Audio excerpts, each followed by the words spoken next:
இந்தியாவுக்கு எப்போது முக்கிய வெளிநாட்டுத் தலைவர்கள் வந்தாலும் அவர்களை விமான நிலையத்தில் வரவேற்று ரேஞ்ச் ரோவர் அல்லது மெர்சிடிஸ் போன்ற வெளிநாட்டு ஆடம்பர கார்களில் அழைத்துச் செல்வது வழக்கம்.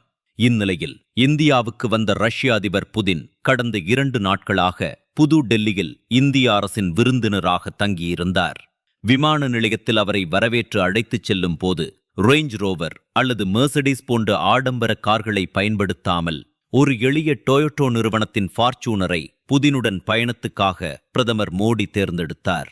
புதினுடன் பயணம் செய்ய பிரதமர் மோடி டொயோட்டா ஃபார்ச்சூனரை தேர்ந்தெடுத்தது பல்வேறு ஊகங்களை தூண்டியுள்ளது.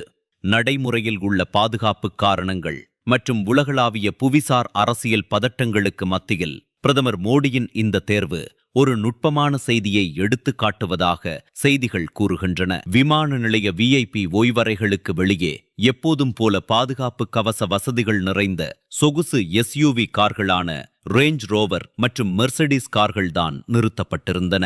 இதில் ஏதேனும் ஒரு காரில்தான் நமது பிரதமரும் புதினும் பயணம் செய்வார்கள் என்று எல்லோரும் எதிர்பார்த்தனர். ஆனால் அங்கு உடனே வந்த டொயோட்டோ நிறுவனத்தின் ஃபார்ச்சூனர் காரில் ஏறி இருவரும் பிரதமர் இல்லத்துக்குச் சென்றனர். இரு தலைவர்களும் ஒரு எளிய வெள்ளை டொயோட்டா ஃபார்ச்சூனரில் ஏறி புறப்படும் போது பலர் கண்களையும் இது ஆச்சரியப்படுத்தியது.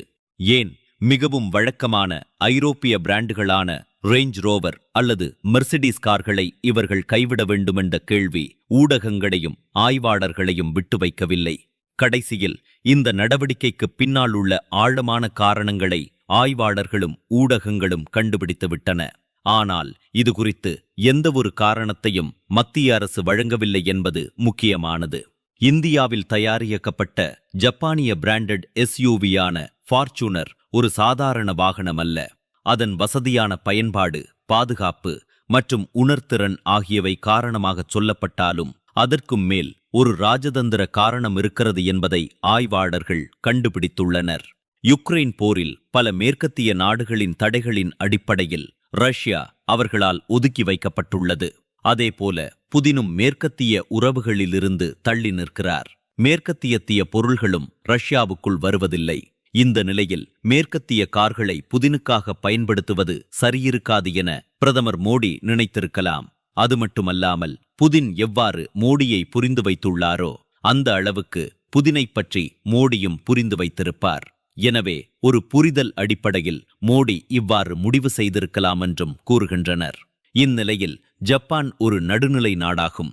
எனவே ஜப்பானிய பிராண்ட் ஒரு நடுநிலையான தேர்வாக இருந்தது. அது எந்த மோசமான விமர்சனத்தையும் தவிர்த்தது. ஜப்பானிய SUV ஐப் பயன்படுத்துவதன் மூலம் மேற்கத்திய நாடுகளிலிருந்து ரஷ்யா ஒரு தூரத்தை பராமரிப்பதற்கான ஒரு நுட்பமான சமிக்ஞையாகவும் இது இருக்கலாம் என்றும் கருதுகின்றனர்.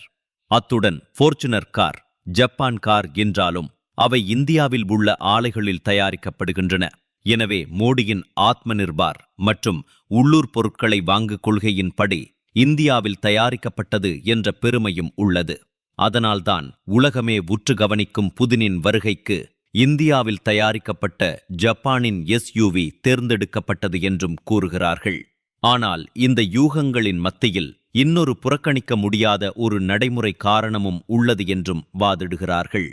ஃபார்ச்சூனர் அதன் இருக்கை வசதி மற்றும் இதர தாராள இடவசதி காரணமாக தேர்ந்தெடுக்கப்பட்டது என்றும் தெரிவிக்கின்றனர். ரேஞ்ச் ரோவரை போலல்லாமல் இது 3வது வரிசை இருக்கை வசதியை கொண்டுள்ளது. மேலும் கேபினுக்குள் ஷூஹான் செய்து உரிய பாதுகாப்புடன் தலைவர்கள் மற்றும் மொழிபெயர்ப்பாளர்கள் குழு இரு தரப்புக்கும் வசதியாக இக்காரில் இடமளிக்க முடியும்.